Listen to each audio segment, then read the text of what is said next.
the NFL, and it's time for Fired Up Friday. Graz, we begin with you. What is the one move you're fired up to see this offseason? Let's get Josh Allen, the number one wide receiver again. If the Eagles are going to move A.J. Brown, send him to the Buffalo Bills. He would fit what they need. It would only cost them $29 million this year, so a little bit of a bargain for a number one wide receiver these days. But yeah, I would like to see A.J. Brown catching passes from Josh Allen if he wants out of Philly. Bart Scott, do we like the possibility of A.J. Brown in Buffalo?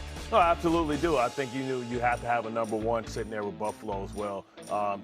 You have to get Josh Allen. You got to be all in. To do that, you got to give him a true number one. All right, let's keep it there with you. Bart Scott, number two, Fired Up Friday. What are you fired up to see happen this offseason? I am fired up. Where's my camera? Which one is? I'm fired up about Max all of them. Crosby. Give them all the cameras. I'm fired up about Max Crosby potentially going to the Baltimore Ravens. Ooh. They have to do something big. They need a pass rush. They brought in Mentor for a reason to try and get back to the brand of what the Baltimore Ravens has always been about. All this offensive stuff through Lamar Jackson. When this team has won its 2 Super Bowls, it's been on the backs of a great defense. You got to get that done. Put him next to Meta BK, who's coming back off an injury, next to Travis Jones. Now you have a formidable front, and you can win that division. Mike T, is that a call Baltimore should be making? Absolutely, and not hang up until it's done. Remarkably, Max Crosby is only 28 years old. He had 10 sacks last year. As Bart alluded to, Joe, they really struggled rushing the passer. 31st in sack per drop back, which is really terrible for where they've been. And when you think about Ode Owafe being traded to the Chargers, they desperately need somebody like Max Crosby. Two teams that have been linked to Crosby from the beginning, the Cowboys and the Bears. The Ravens, though, do you think they could be in the mix here? The Ravens have always been a team that's been hesitant to trade picks for players and veteran player deals, but they've backed off of that a little bit in recent years. It would fill a need. I think with Jesse Minter coming in as the head coach, they need to identify what his priorities are for the guys he wants on that defense. Max Crosby would help anybody. Throw the Patriots into that mix. Like, if he's available, a lot of teams are going to line up. Obviously, it's something Baltimore could use. They haven't spent high-end resources on edge rushers in recent years. Maybe it's time for that to change. Back to Fired Up Friday. Mike T, what are you fired up to see this offseason? I am fired up for the Kansas City Chiefs to draft Jeremiah Love. And not just because we're within 24 hours of Valentine's Day, but that certainly doesn't hurt. Field Yates, our esteemed colleague, had this in his mock draft.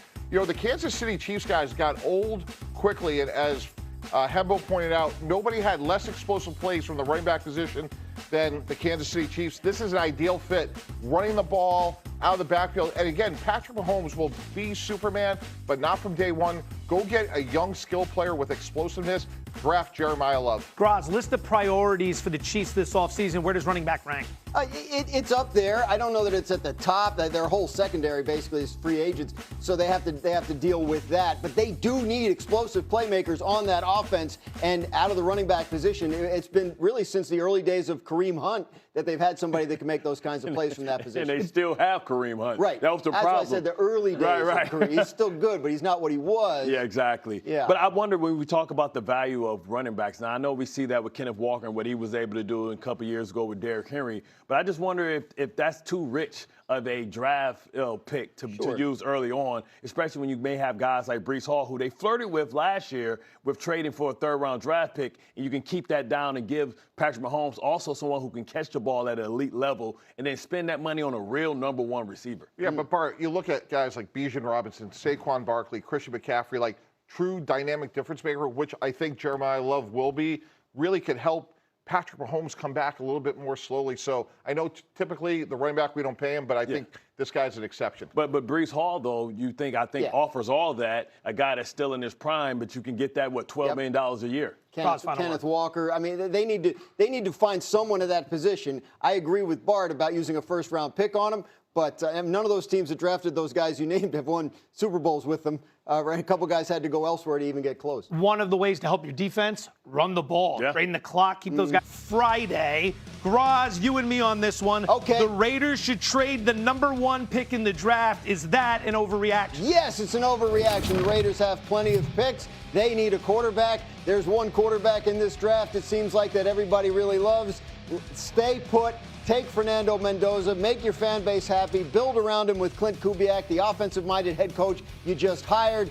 hold on to that pick, get your quarterback. I mean, imagine making the trade. And, Yes. and then the next question is going to be, so what's the plan at quarterback, Right. which has been a question for the Raiders for a couple decades. For quite a while now, yes.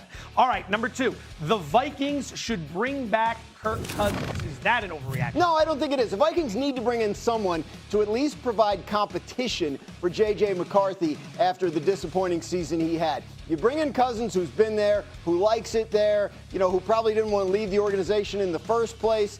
If he beats out J.J. McCarthy, then he beats out J.J. McCarthy and you have somebody who can play.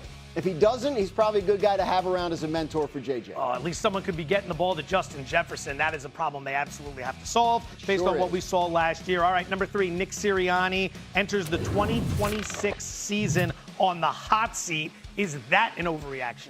I'm going to go with no. I don't think it's an overreaction. I think you can only fire so many assistant coaches before the focus starts to turn to the head coach. And they've been in this pattern where the offensive coordinator does well, he gets hired as a head coach, they promote somebody else, and they have a tough year, and then they bring in, so they went a different direction with offensive coordinator this time. Young guy, untested, Sean Mannion. We'll see if that works. If it doesn't, if this offense doesn't get off the ground to a greater extent than it did last year, I do think we're going to start hearing those things. The wildest situation. I know. Every other year they're in the Super Bowl, and then every other year the quarterback's on the hot seat, the coach is on the hot seat. It's Philadelphia, man. Only in Philadelphia. Speaking of which, Jason Kelce, former Eagles center, was asked that very question yesterday about Sirianni on the hot seat. Here's what he said. I wouldn't say going into the season that Nick Sirianni's on the hot seat. I wouldn't make that statement. But if things don't go well, it wouldn't surprise me if the Eagles are like, listen, we want to abort and try something new because that's the way this thing is going in the league. All right, Bart, let's start with you. What question do you have about Nick Sirianni heading into the season? Well, when you talk about being on the hot seat, which everybody's on the hot seat in Philadelphia, I wonder if he's going to take control and take the narrative, because that's, if you look at the trend in the NFL, is all about fracking and guys trying to do exactly what they see as successful. We see McDonald, making sure that he takes over the side of the ball in which he's best at. When we look at all the new coaches that are hired, you look at Joe Brady, is he going to call plays? You look at Todd Bowles, Aaron Glenn, you look at Robert Saleh, Sean McVay, Brian Schottenheimer, you look at LaFleur. It seems like if you're going to go down, then you need to go down taking control of what because what happens is you bring in an offensive coordinator, he becomes good. If he does a great job, he gets hired as a head coach. So why not just take control of it as a play calling head coach? That way you can ensure that you have continuity and consistency at the position. Speaking of continuity, I'm missing this one, guys. Been to the Super Bowl twice, won a championship.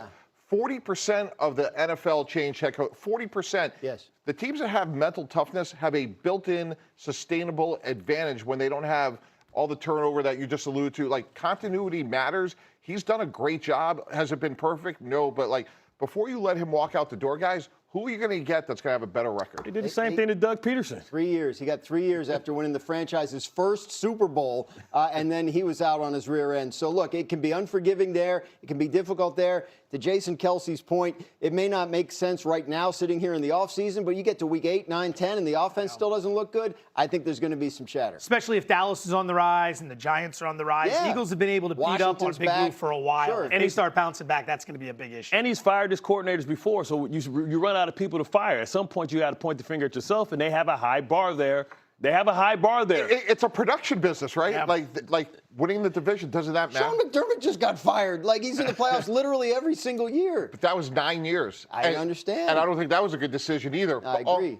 All my point is, if he walks out the door, look at his record and who you're going to bring in that's going to surpass it. Yeah, the question wasn't should he be on the hot seat. Yeah. Could this happen? And the Eagles have yes. shown us that it can happen that quickly. So much talk about A.J. Brown in the wide receiver position in Philadelphia, but there are other positional groups we should be looking at as well. Oh, yeah, well, the offensive line. I think that's the key question because Jeff Stoutland, the offensive line coach, was there for 13 years. He's not there anymore.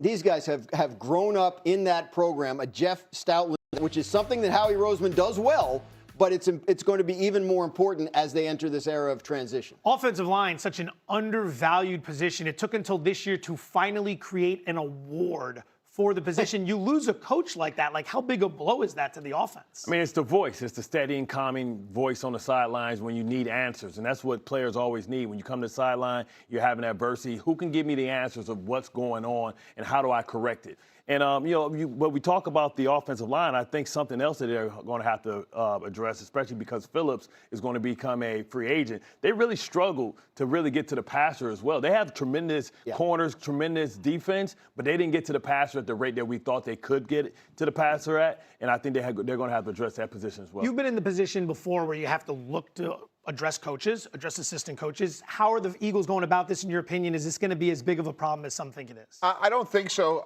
Look, they brought in Chris Cooper, not a household name, but he's a solid offensive line coach. To Graz's point about the offensive line, it hasn't been ideal, but to me, you draft another guy, maybe Landon Dickerson retires, you squeeze one more year out of Lane Johnson. Not ideal, but I got to tell you guys, when you speak to people around the league, you look at rosters, even though that offensive line isn't where it once was, most teams would say, wow, I'd rather have their line than my line. Yeah, but it clearly slowed down Saquon Barkley. He wasn't the same player, and it's because he wasn't able to hit the line and get 4 or 5 yards before getting touched. I want to get some thoughts on this. Yesterday, Jeremy Fowler was on the show. He intimated that Philadelphia could look to the draft for the quarterback position. Not in the first round, but maybe day 2. Your thoughts? Yeah, I think more likely, let's look for an extension for Tanner McKee, somewhat of an underknown backup, but he's going into the last year of his deal, played at Stanford. They like him. He's played well at different points, be it preseason or some spot opportunities. So I think there's a better chance that they try to extend him than maybe draft somebody else. He would have a marketplace. Look, this year we know there's so many quarterbacks, teams that need quarterbacks. There would be a market for him, but